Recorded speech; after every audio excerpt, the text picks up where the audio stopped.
크리스토퍼 콜럼버스 세계를 이은 영웅, 피의 역사를 남기다. 안녕하세요. 오늘은 인류 역사상 가장 위대한 탐험가이자 동시에 가장 논란이 많은 인물, 크리스토퍼 콜럼버스에 대해 이야기하려 합니다. 그는 어떻게 미지의 바다를 건너 새로운 대륙을 발견했을까요? 그의 극적인 삶의 전환점과 영광, 그리고 그가 남긴 피의 역사를 함께 살펴보겠습니다.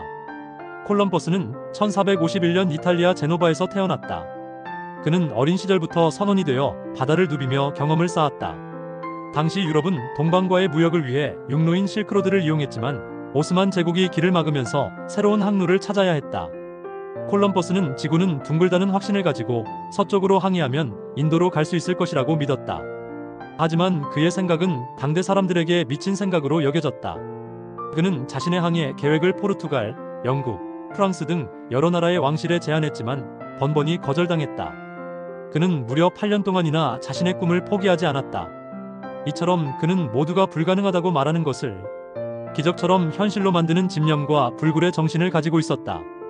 그의 인생에서 가장 중요한 전환점은 1492년 스페인의 이사벨 1세 여왕과 페르난도 2세 국왕의 지원을 받게 된 것이다. 스페인 왕실은 이슬람 세력을 몰아낸 기세를 몰아 콜럼버스의 항해를 승인했다. 그는 세 척의 배를 이끌고 서쪽으로 향하는 위대한 도박을 시작했다. 항해 중 선원들은 식량이 부족하고 육지가 보이지 않자 반란을 일으키려 했다. 하지만 그는 선원들을 설득했고 결국 70일간의 항해 끝에 육지다 라는 외침을 들을 수 있었다. 그는 도착한 곳을 인도라고 믿었고 그곳의 원주민들을 인디오라고 불렀다. 그는 원주민들과 우호적인 관계를 맺고 금과 보물을 약탈하며 스페인으로 돌아왔다. 그의 귀환은 스페인 전역을 열광시켰고 그는 위대한 영웅으로 떠올랐다. 하지만 그의 삶은 영광뿐만 아니라 원주민에 대한 무자비한 폭력이라는 그림자를 가지고 있었다. 그는 두 번째 항해부터 금을 찾기 위해 원주민들을 노예로 삼고 강제 노동을 시켰다. 그는 원주민들의 저항에 무자비한 학살로 맞섰다. 또한 유럽에서 건너온 천연두, 홍역 같은 전염병은 원주민들에게 치명적이었고 수많은 원주민들이 죽어갔다. 그의 탐욕과 잔인함은 위대한 발견이라는 영광 뒤에 숨겨진 피의 역사를 남겼다.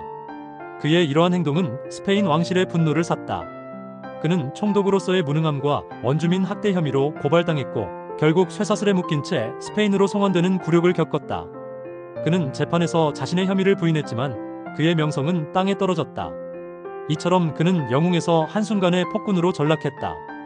콜럼버스는 이후 세 차례 더 아메리카 대륙을 탐험했지만 말년에는 병과 빈곤에 시달리며 쓸쓸하게 생을 마감했다. 그는 죽을 때까지 자신이 발견한 곳이 인도라고 믿었다. 콜럼버스는 분명 새로운 시대를 연 인물이다.